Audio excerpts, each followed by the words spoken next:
As you can see, these are diverse kinds of robots. Some of them are having legs, some are having wheels, some are having human-like face, some are simply two wheels and moving around.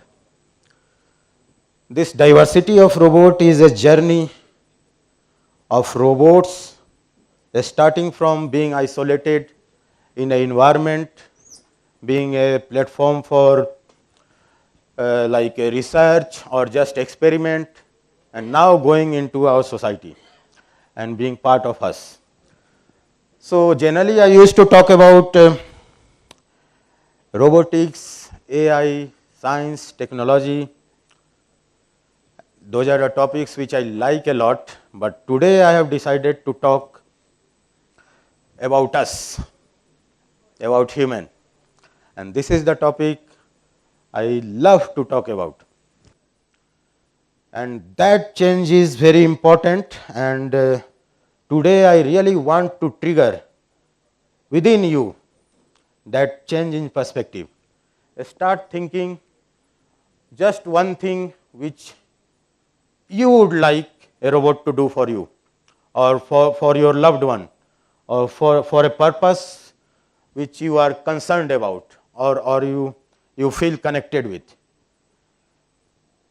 This thought process changes the perception and integration of technology in human society. And we have asked this question to many people who are not from robotics background or who have even not experienced robots, not interacted with robots. Even children are able to give very interesting feedback that what they are having problem in their life. How can a robot solve? That is basically what we need. You have to really understand the societal application of these robots, understand the challenges we face, and start seeing them as tools. Once you start seeing robots as tools, life is going to change for us, for robots as well. So that's very important, and as I wanted to highlight also that there are several verticals like education, healthcare, elderly care, agriculture, space, tourism, utility. These are simply some of the verticals in which robots are getting used already. And they will be even getting used more and more in several other sectors. And the next one will be, once we will understand that, okay, it is a tool, we can use it as a tool. The next question is how you can contribute. How you can be part of this revolution, which is already happening. You have to understand what these kind of tools can do, and then you have to understand what kind of applications you can think out of these tools. That's why it is very important to understand the capabilities of the next generation of robots, and then also how they are interacting, engaging with us. We have already experienced smartphones, and we have experienced our shift in interaction with those phones, starting from keyboards, and now we are having touch panels and we are interacting better. It is same which is happening with robots. We have to understand that how, in which modalities we can interact with robot, we can even train robots, how they are able to understand us, how they are able to sense us, which kind of signals they are able to capture from us and from the environment we have been working with, and how they can use it to make some of the applications or some of the capabilities which will be useful for us. So I think with this I will start giving you a couple of ways that how these robots are using some of the other existing technologies, getting integrated with that, and reducing the gap of human and robot interaction, and what kind of potential applications we can have out of that. So as I mentioned, since I want you all to be part of this innovation, the journey of social innovation through robotics, you have to have these two perspectives. One is start understanding robot capabilities, and one of those capabilities is that robot can learn by seeing things from you. Just imagine that I am in Paris. I have one very loved one who is alone at my home. In India, there is a robot in his home. Suddenly he is sick or she is sick. Simply getting a glass of water can be difficult. And what if I can just tell the robot that how to pour water in the glass and give it to the person by sitting thousands miles away, and then the robot is able to do that. How much it is enabling us, how much it is making us comfortable even if we are far and away. So that is just one of the examples. Can we show that example live? I hope you all are able to see that part of the setup. And I don't know if we can project on the camera, but I hope it should be visible there. Yep. Okay. Please perform the actions that you want a robot to learn and replicate. So this is me who is sitting in Paris and using a camera, just normal camera, to do some task, and this knowledge will be transferred to the robot who is sitting somewhere far.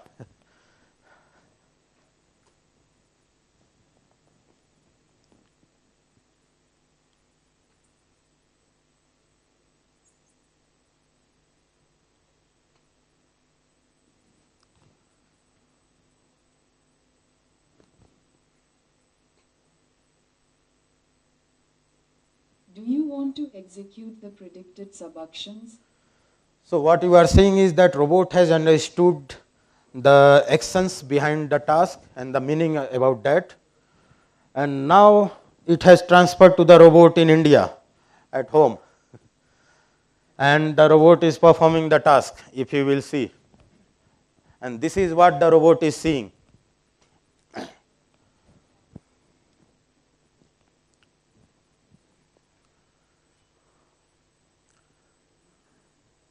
It is also seeing you people, but it is focusing on the main task and the object.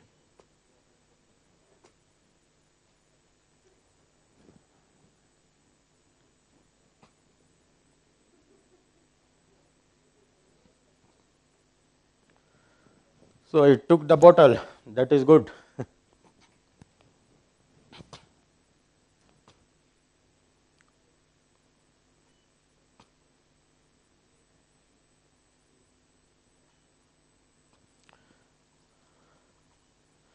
Great, it has done it. Yeah.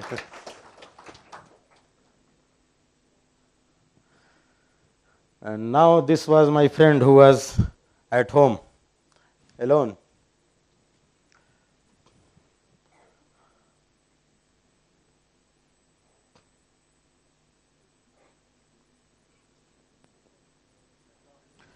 So now he is getting detected by the robot, and then robot will be able to plan an action that okay, it has to give the water and how to take the glass and where to give to the person. So everything is happening live, and it is interpreting the scenario. It is using what it has learned just now from remote, and then it is able to perform the task without you being there in home with the person.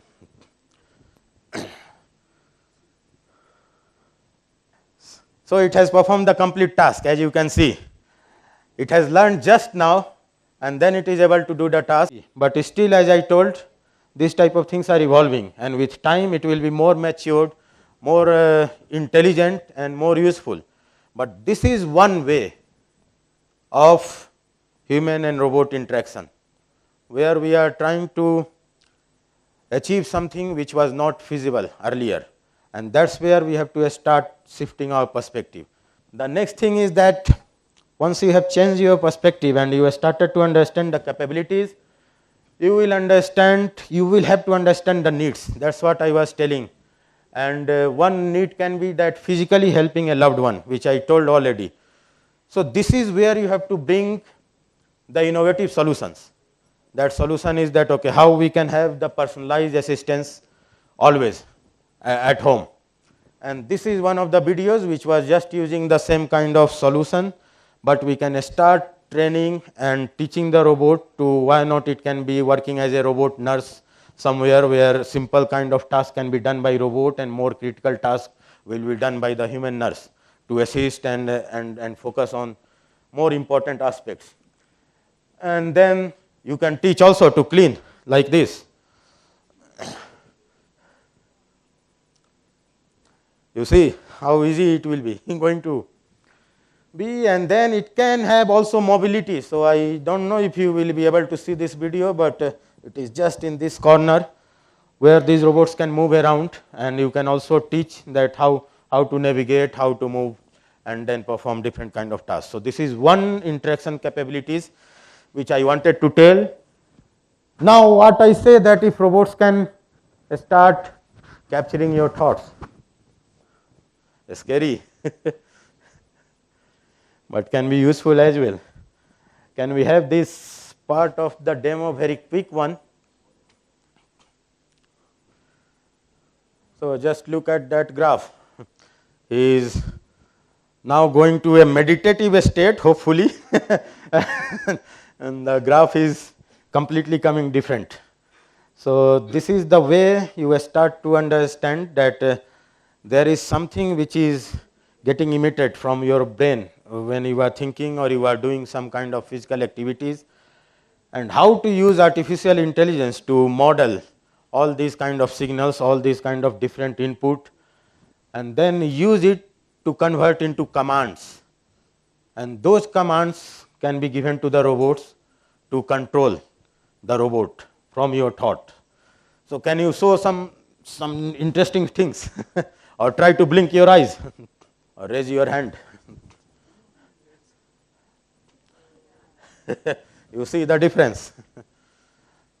So this is what happens always when we are doing. So he is not especially trained to give this kind of signals. It is from all of us. Yes, he is now very calm. Thanks. Okay. And you see when he is walking, what is happening there. So once we have this kind of capabilities, why not to use it, train AI models, and then we have to understand the needs. What is really we want with this kind of solutions? Can it empower a differently abled person to move around? That can be very interesting societal application. Why not we can have a brain controlled robotic wheelchair, which will give so much power to someone who is not able to move, but able to now move just by the thoughts. So this is just one of the experiments which we have done, where we have trained the model and the person is able to control this wheelchair by thoughts and to move from one place to another place. What if we can control the whole body of robot and robot can be our avatar? What kind of things we can do? Can't we use it to monitor a person or help a person, a patient remotely? Especially during COVID, we need to maintain social distancing. Can't the robot be filling this gap of reducing the physical distance between the human? Why not? We can have a robotic nurse avatar.